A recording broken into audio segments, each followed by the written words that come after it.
보통 우리가 어떤 사회 문제에 대해서 진단을 내린다고 할 때 사람들은 되게 명확한 걸 기대하잖아요. 그렇죠. 탁 떨어지는 정답 같은 거요. 네, 맞아요. 마치 이렇게 뼈가 부러졌을 때 엑스레이를 찍으면 의사가 딱 가리키면서 아, 여기 부러졌네요. 이렇게 말하는 것처럼요. 부러졌거나 안 부러졌거나 이런 이분법적인 진단이 사실 마음은 편안하게 만들어주거든요. 눈에 확 보이니까요. 맞습니다. 그런데 바로 그 엑스레이 기계를 들고 우리 사회의 노화, 그리고 초고령 사회라는 이 거대한 지형도를 찍어보려고 하면요. 아마 기계가 고장난 것처럼 흐릿하게 나올 겁니다. 제 말이 그겁니다. 선명하게 선을 그을 수가 없어요. 아주 복잡한 늪에 빠지게 되죠. 네, 명확한 선이 존재하지 않으니까요. 그래서 오늘 이 흐릿한 엑스레이 사진을 들고 고민하고 계실 여러분을 위해서 아주 흥미로운 자료를 하나 들고 왔습니다.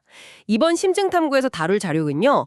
2020년 5월 2일 토요일 오늘이죠.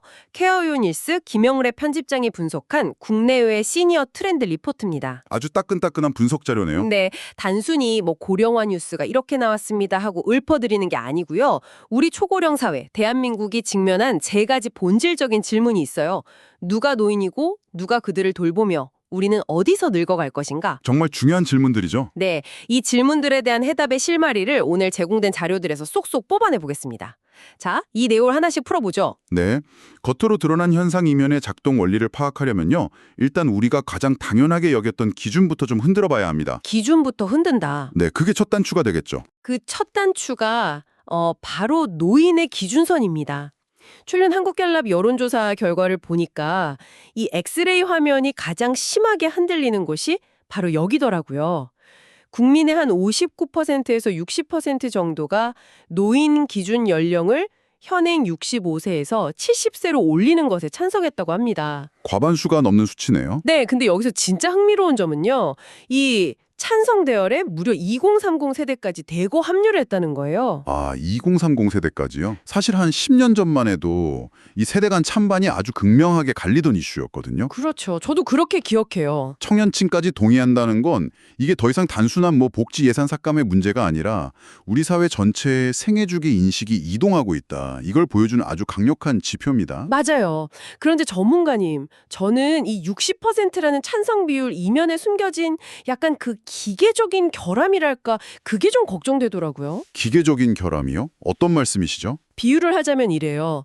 한창 우리가 축구 경기를 막 하고 있는데 주심이 갑자기 골대를 뒤로 한 5m 확 옮겨버린 겁니다. 아, 경기 중에 골대를요? 네. 그럼 원래 그 5m 사이에 서 있던 선수들은 하루아침에 갑자기 어떻게 되는 걸까요? 낙동강 우리알 신세가 되는 거죠. 그렇죠. 현행 65세에서 69세 사이의 분들은 노인도 아니고 그렇다고 청년도 아닌 붕뜬 상태가 되어버리잖아요. 맞습니다. 정책적 공백이 생기는 구간이죠. 심지어 기재부 용역 결과 보도 같은 걸 보면 75세 상향이라는 숫자까지 거론이 되고 있던데 기초연금이나 경로우대 혜택 수급 연령이 늦춰지면 당장 생계가 막막해지는 분들은 그 사이 구간에서 완전 방치되는 거 아닙니까? 아주 예리한 지적이십니다. 그래서 지금 이 60%라는 찬성 여론이 정확히 어떤 심리적 또 경제적 맥락에서 덩어리져 있는지 우리가 분리해서 볼 필요가 있어요. 어떻게 분리해 볼 수 있을까요? 한편으로는 아, 나는 아직 건강하고 일할 수 있다. 이런 긍정적인 자기 인식의 변화가 크게 작용했을 겁니다. 수동적인 노인이라는 낙인에서 벗어나고 싶은 의지죠. 아, 그럴 수 있죠. 나 아직 쌩쌩하다. 네. 하지만 다른 한편으로는 국가 재정 적자나 인구 감소에 대한 위기감 때문에 어쩔 수 없이 복지 혜택 축소에 동의한다는 약간 체념 섞인 의미도 분명히 혼재되어 있거든요. 아, 그러니까 낙인을 지우고 싶은 그런 능동적인 마음하고 복지가 줄어들 수밖에 없다는 현실적인 위기감이 막 섞여 있다는 거군요. 정확합니다. 그래서 정책이 개입해야 할 진짜 핵심은요. 기준을 70세로 할 거냐 75세로 할 거냐 하는 그 숫자에 있는 게 아닙니다. 숫자가 중요해 보이는데 그게 아니군요. 네. 골대를 뒤로 옮겼다면 연금수급 개시 연령하고 실제 은퇴 연령 사이의 소득 단절 구간, 흔히 소득 크레바스라고 하죠. 이 구간을 어떻게 메울지 고민해야 합니다. 아, 기존의 노인 일자리 사업 같은 것도 좀 고도화하고요? 그렇죠. 이 세운 골대에 맞춰서 사회 안전망을 재설계하는 메커니즘이 필수적이라는 겁니다. 여론은 그냥 변화의 방향성을 열어준 것뿐이고요. 그 험난한 과도기를 조율하는 건 온전히 제도의 몫입니다. 기존선을 뒤로 옮기려면 결국 그 사이 구간에 있는 분들이 사회 안에서 계속 활발하게 움직일 수 있어야 한다는 논리로 연결이 되네요. 맞습니다. 여기서 제가 오늘 케어요 뉴스가 소개한 해외 연구들을 보니까 이 노화를 바라보는 시각 자체가 참 흥미롭더라고요. 어떤 점이 흥미로우셨나요? 보통 우리가 노화라고 하면 약간 기억력을 잃는 것, 뭔가 자꾸 내 안에서 빠져나가는 손실이라고 생각을 하잖아요. 보통은 그렇게 인식을 하죠. 그런데 해외 연구에서는 노화를 경험이 쌓이는 것, 즉 거대한 축적으로 보더라고요.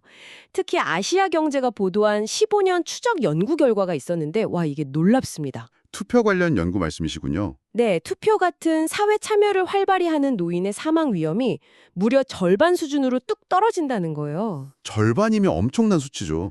그러니까요. 제가 처음 이 데이터를 봤을 때는 아니 투표소 가서 도장 한번 찍는 그 단일 행위가 수명에 그렇게 큰 영향을 주나 이렇게 생각했거든요. 의아할 수 있습니다. 근데 노화를 잃어버리는 과정이 아니라 축적된 지혜를 발휘하는 과정으로 본인이 새로운 관점이랑 연결해 보니까 확 이해가 가더라고요.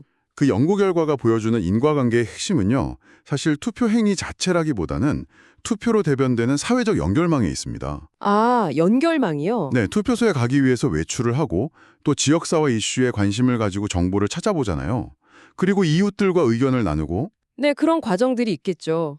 이 모든 과정이 고령자에게는 아주 지속적인 인지적, 신체적 자극이 되는 겁니다. 내가 이 사회에 여전히 영향을 미칠 수 있는 존재다. 이런 효능감이 신체적 생존율까지 끌어올린다는 걸 과학적으로 증명해낸 거죠. 아, 뭔가 도서관에 비유하면 딱 맞겠네요. 나이가 든다는 건 내 안에 장서가 점점 많아지는 도서관이 되는 건데 그 도서관 문을 열고 사람들이 계속 찾아와서 책을 읽게 만들어야 건물 전체에 활기가 돈다 이런 거잖아요. 와, 아주 멋진 비유네요. 맞습니다. 고령자를 수동적인 어떤 돌봄의 대상으로만 보는 게 아니라 사회의 능동적인 구성원으로 다시 자리매김하게 하는 것. 이게 지금 글로벌 시니어 정책의 뚜렷한 흐름이거든요. 그렇군요. 만약에 우리나라가 고령자를 단순히 국가 예산 축내는 그런 비용 절감의 대상으로만 바라본다면 문제가 심각해집니다. 투표나 자원봉사, 경제활동 같은 사회 참여를 지원하는 시스템도 없이 그냥 연령 기준만 띡 상향한다면요. 그럼 어떻게 되나요? 그건 경험의 축적을 활용하는 게 아니라 그냥 단순한 복지박탈에 불과한 겁니다. 국제적 흐름에 완전히 역행하는 거죠. 아, 뼈 때리는 말씀이네요. 그렇다면 그 축적된 경험을 사회에서 계속 발휘할 수 있게 하려면 어르신들의 물리적인 한계를 극복하도록 돕는 든든한 지원군이 필요하겠네요. 네, 거기서 바로 기술이 등장하는 겁니다. 맞습니다. 여기서 등장하는 게 바로 에이지테크입니다. 오늘 자료를 보면 정부가 에이지테크 종합지원센터 5곳을 공식 지정했다는 반가운 소식이 있어요. 민간 기업들 움직임도 아주 활발하죠. 네, 막 동시다발적이에요. 모노스케일이라는 기업은 핸들 없는 자율주행 시니어 전동 스쿠터를 실증하고 있다고 하고요.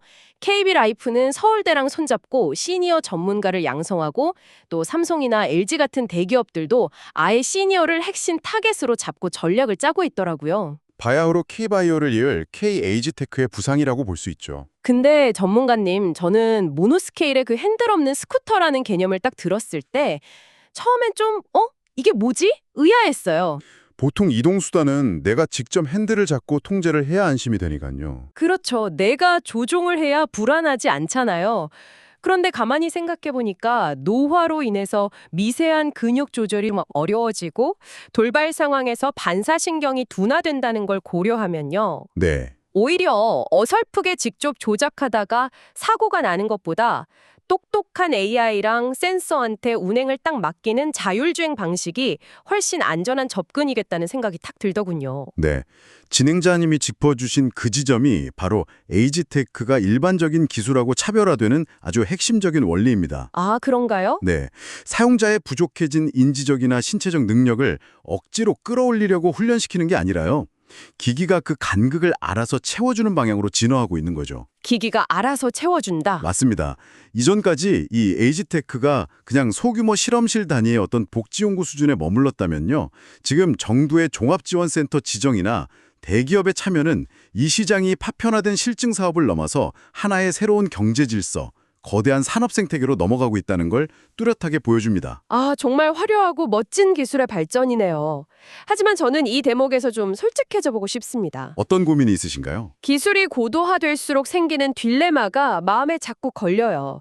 아무리 최첨단 인공지능이 들어가고 혼자 알아서 굴러가는 스쿠터가 상용화가 된다고 한데 정작 어르신들이 그 기술에 접근할 수 없다면 그게 무슨 소용인가요? 접근성의 문제군요. 네, 비유하자면 막 최신식 고속도로를 뻥 뚫어놨는데 정작 그 고속도로에 올라탈 수 있는 진입로를 아예 안 만들어둔 꼴이잖아요. 아주 적절한 비유네요. 아무리 최신식 스마트폰을 사드려도 글씨가 안 보여서 못 쓰시고 복잡한 UI를 이해하기 어려워하신다면 이 첨단 기술은 결국 그냥 그림의 떡이 될 위험이 너무 큽니다. 맞습니다. 그 진입로 문제가 에이즈테크 산업이 지금 가장 치열하게 고민해야 할 아킬레스건입니다. 아킬레스건. 기술의 발전 속도는 엄청나게 빠른데 고령자의 기술 수용성은 그에 못 미치잖아요. 이 사이의 격차, 즉 디지털 격차를 어떻게 해소하느냐가 이 거대한 경제 생태계의 성패를 가를 겁니다. 그럼 앞으로 에이즈테크 기업들은 뭘 신경 써야 할까요? 앞으로 정책의 진정성이나 시장에서의 경쟁력은 기기가 얼마나 화려한 스펙을 가졌느냐가 아닙니다. 기계 조작이 서툰 어르신들도 별도의 학습 없이 얼마나 직관적으로 사용할 수 있느냐, 즉 포용성, 포용적 설계 능력이 시장의 표준이 될 것입니다. 아, 포용성. 결국 사람을 소외시키는 기술은 아무리 뛰어나도 생명력을 가질 수 없다는 거네요. 정확합니다. 그렇다면 이 기술이 진정으로 어르신들의 일상을 돕기 위해서는요. 그 일상이 영위되는 물리적 공간, 바로 집과 동네의 환경이 뒷받침이 되어야 합니다.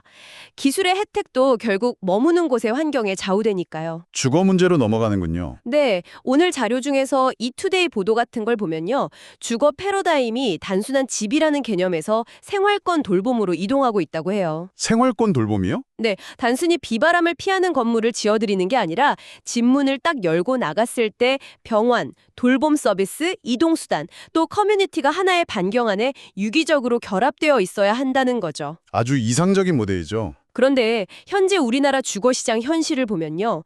보증금면 무려 50억 원에 달하는 최고급 실버타운이 있는가 하면 아주 열악하고 낡은 저가시설로 극단적인 양극화가 진행되어 왔단 말이죠. 네, 가운데가 뻥 뚫린 아주 전형적인 모래시계형 시장이었죠. 맞아요. 모래시계요. 그런데 최근 들어서 이 텅 비어있던 중간 시장을 개척하려는 민간 기업들의 움직임이 아주 활발해지고 있다고 합니다. 다행스러운 변화네요. 네, 동시에 하남이나 광명, 광주, 동구 같은 지자체들은 자체적으로 촘촘하게 통합돌봄 체계를 구축하고 있다고 하고요. 지자체들의 노력도 눈에 띕니다. 그런데 전문가님, 자, 이 대목에서 현실적인 반론을 하나 제기해 보겠습니다. 통합 생활권 설계, 와, 이거 너무 완벽하게 들립니다. 좋아요. 네, 듣기엔 참 좋죠. 하지만 오늘 자료 중 세계일보 보도를 보면요. 당장 농촌 독거노인의 절반 이상이 30년 넘은 낡은 노후주택에 홀로 살고 계신다고 해요. 도심의 그 멋진 통합생활권 설계랑 비가 새는 농촌의 30년 된 낡은 주택 사이의 괴리가 이건 트렌드라고 부르기엔 너무 먼 미래 이야기 아닌가요? 정책과 현실의 뼈아픈 괴리를 정확히 꼬집으셨습니다. 고령자 주거 위기는 도시냐 농촌이냐 부유층이냐 빈곤층이냐를 가리지 않고 전방위적으로 덮치고 있는 현상입니다. 그렇죠. 그런데 이 대목에서 가장 매력적인 부분, 우리가 주목해야 할 변화는요. 정책이 비어든 공백을 이제 시장이 메우기 시작했다는 겁니다. 아, 시장이 움직인다. 네. 과거에는 토지 매입비도 비싸고 건축비에 돌봄 인력을 유지하는 고정 비용 때문에 이 중간 가격대의 실버타운은 수익성을 도저히 맞출 수가 없었어요. 그래서 안 한 거죠. 아, 돈이 아니니까 기업들이 안 들어갔군요. 그렇죠. 하지만 지금은 상황이 다릅니다. 앞서 말씀하신 에이지테크의 발달로 돌봄 인력의 노동 강도나 인건비가 최적화되고 있고요. 아하, 기술이 비용을 낮춰주는군요. 네. 게다가 지자체의 의료 바우처나 요양 지원금 같은 공공 재원이 민간의 설계 횟수와 결합할 수 있는 제도적 통로가 막 열리기 시작했습니다. 규모의 경제랑 기술, 그리고 정책적 지원이 톱니바퀴처럼 맞물리면서 드디어 사업성이 나오는 구조가 만들어지고 있는 겁니다. 아, 그러니까 중앙정부가 법적, 제도적인 큰 뼈대를 딱 세워주면 지자체가 지역 특성에 맞게 현장 밀착형으로 자금을 지원하고 민간 시장이 그 토대 위에서 창의적이고 첨단 기술을 접목한 다양한 주거 상품을 만들어내는 거군요. 네, 그 삼각편대가 완성되어야만 초고령사회 주거정책이 성공할 수 있습니다. 그렇군요. 자, 그러면 인프라도 세우고 첨단 기술도 달고 주거 생활권까지 완벽하게 세팅했다고 쳐봅시다. 하드웨어는 다 갖춘 셈이네요. 네. 그런데 결국 어르신이 독립성을 잃었을 때 그 모든 시스템을 작동시키고 돌봄을 제공하는 건 결국 사람이잖아요. 맞습니다. 사람이 가장 중요하죠. 그런데 오늘 자료를 보면서 제가 가장 마음이 서늘하고 무거웠던 부분이 바로 이 가장 차가운 사각지대, 돌봄 현장의 역설에 대한 데이터였습니다. 돌봄 종사자들의 처우 문제 말씀이시군요. 네. 케어유 뉴스 분석에 따르면요. 배회나 공격 행동 같은 걸 보이는 중증 치매 환자를 돌보는 요양보호사들이 정작 돌봄 가산수당에서는 제외되어 있는 구조적 방치 문제가 정면으로 다뤄져 있습니다. 정말 안타까운 현실입니다. 인터뷰를 보면 수면 역전이나 공격 행동에 시달리면서 막 도망치고 싶다고 토로하는 현장의 고통이 그대로 담겨 있어요. 초호화 병원을 지어놓고 가장 힘든 중환자병동에서 일하는 간호사들한테 아무런 보상을 안 해주는 격이잖아요, 이거. 비유가 아주 정확합니다. 치매 돌봄의 특수성을 제도가 전혀 인정하지 않을 때 발생하는 가장 치명적인 문제가 뭔지 아십니까? 글쎄요. 돌봄의 질이 떨어지는 거 아닐까요? 그것도 맞지만 더 심각한 건 오랜 경험을 쌓아서 숙련도가 높은 요양보호사일수록 이 현장을 가장 먼저 떠나게 된다는 역설입니다. 노동의 난이도랑 보상체계 불일치가 돌봄 인프라의 근간을 갉아먹고 종사자들을 이탈하게 만드는 거죠. 아, 숙련된 분들이 먼저 떠난다니 정말 구조적인 실패네요. 그런데 전문가님, 제가 이 맥락에서 자료에 등장하는 미국의 안전한 약물 사용 시설, 이거 영어로 Safe Consumption Site라고 하던데 이 사례가 처음엔 좀 뜬금없게 느껴졌거든요. 고령자 돌봄 이야기 하다가 갑자기 마약 중독 시설 이야기가 나오니까요. 네. 아니 한국 노인 돌봄 현장을 이야기하는데 갑자기 미국 시설 데이터가 왜 나오지 싶었어요. 그런데 가만히 들여다보니까 이 시설들의 단순히 도덕적인 잣대로 중독자를 비난하는 방식에서 벗어나서 실제 사망률을 낮추기 위해 철저히 데이터에 기반한 증거 기반 공공보건 접근을 택했다. 이 점을 말하려는 곳 같더라고요. 네, 정확하게 보셨습니다. 이 과학적 접근 방식을 돌봄 생태계 전반에 적용해야 한다는 뜻으로 연결되는 게 맞나요? 아주 완벽하게 맥락을 짚어내셨습니다. 안전한 약물 사용 시설이 보여주는 핵심은요. 사회적 취약계층을 위한 공공보건 정책이 단순한 시혜나 선의에만 기대서는 안 된다는 겁니다. 실제 현장에서 작동하는 증거 기반의 과학적 메커니즘으로 설계되어야 한다는 거죠. 아, 증거 기반의 과학적 접근. 마찬가지입니다. 고령자 돌봄 생태계도 어르신들을 잘 모셔야 한다라는 도덕적 구호나 요양보호사들의 희생정신에만 의존해서는 이 붕괴를 막을 수가 없어요. 현행 보상구조의 전면 재설계가 시급합니다. 구체적으로 어떤 데이터가 필요할까요? 예를 들면 치매 환자의 돌발 행동 빈도가 얼마나 되는지, 요양보호사의 근골격계 질환 발생률은 어떤지, 감정노동에 따른 번아웃 수치는 어떤지 이런 구체적인 데이터를 수집하고 분석해야죠. 아, 그냥 힘들다가 아니라 수치화해야 한다는 거군요. 맞습니다. 그리고 그 증거를 바탕으로 위험도와 노동 강도에 비례하는 보상 구조를 정밀하게 짜야 합니다. 이런 과학적인 지원이 없다면요. 훗날 아무리 촘촘하고 완벽한 에이즈테크나 돌봄 인프라를 지어둔다 해도 정작 그 안에서 어르신의 손을 잡아줄 사람은 단 한 명도 남아있지 않을 것이라고 저는 강력히 경고하고 싶습니다. 와, 엑스레이 화면이 그토록 흐릿했던 이유가 다 있었네요. 우리는 그동안 노인 기준 연령이라는 단순한 숫자나 자율주행 스쿠터 같은 화려한 기술의 표면만 찍으려고 했던 겁니다. 본질을 놓치고 있었던 거죠. 네. 진짜 선명하게 들여다봐야 했던 건 제도의 차가운 사각지대에서 고군분투하는 사람, 그리고 그들을 지탱하는 구조였는데 말이죠. 맞습니다. 자, 오늘 우리는 하루치의 뉴스와 자료를 통해서 초고령 사회를 앞둔 우리의 현주소를 쫙 짚어봤습니다. 2030세대까지 동의하면서 여론이 묻고 있는 노인의 새로운 기준선, 네, 생애 주기의 변화죠. 그리고 능동적인 사회 참여를 뒷받침하기 위해 민관이 동시다발적으로 구축하고 있는 에이즈테크와 주거생활권 인프라, 마지막으로 가장 고된 자리가 가장 철저하게 홀대받고 있는 돌봄 현장의 서늘한 현실까지 다뤄봤습니다. 수많은 정책과 화려한 기술이 난무하는 복잡한 상황 속에서도 우리가 제도를 설계할 때 절대 잃어버려서는 안 돼. 나침판이 하나 있습니다. 어떤 나침판일까요? 오늘 분석 자료를 작성하신 김영래 편집장님이 글 말미에 최근담의 한 구조를 인용하셨거든요. 일념자상 가이운 양양간하기. 아, 한자 성어네요. 어떤 뜻인가요? 직역을 하면 한 번의 자애로운 마음은 천지 사이에 화목한 기운을 빚어낼 수 있다라는 뜻입니다. 세상을 움직이는 건 거대한 힘이 아니라 마음 한 자락의 따뜻함이라는 거죠. 아무리 거대한 인프라를 구축하고 최첨단 기술을 도입한다 하더라도 누군가의 마지막 삶의 존엄을 지켜내는 본질적인 동력은 결국 그 시스템을 움직이는 사람들의 체온, 그 인간적인 포용력에 있다는 사실을 잊지 말아야겠습니다. 네, 사람의 체온이라는 말이 참 마음에 와닿네요. 자, 청취자 여러분, 오늘 심층 탐구를 통해서 우리는 노화가 단순히 무언가를 상실하는 과정이 아니라 경험의 축적이라는 새로운 시각을 배웠습니다. 관점의 전환이죠. 네, 그렇다면 오늘 하루 여러분은 미래의 나라는 도서관 서재에 어떤 값진 경험과 따뜻한 관계의 책들을 차곡차곡 축적하고 계십니까? 아주 깊은 여운을 남기는 질문이네요. 그리고 훗날 여러분이 늙어갈 그 생활권 안에는 지금 누가 여러분과 함께 호흡하며 살아가고 있습니까? 이 묵직한 질문의 답을 오늘 하루 스스로 탐구해 보시길 바라면서요. 오늘의 심층 탐구는 여기서 모두 마치겠습니다. 끝까지 함께해 주신 여러분 감사합니다. 감사합니다.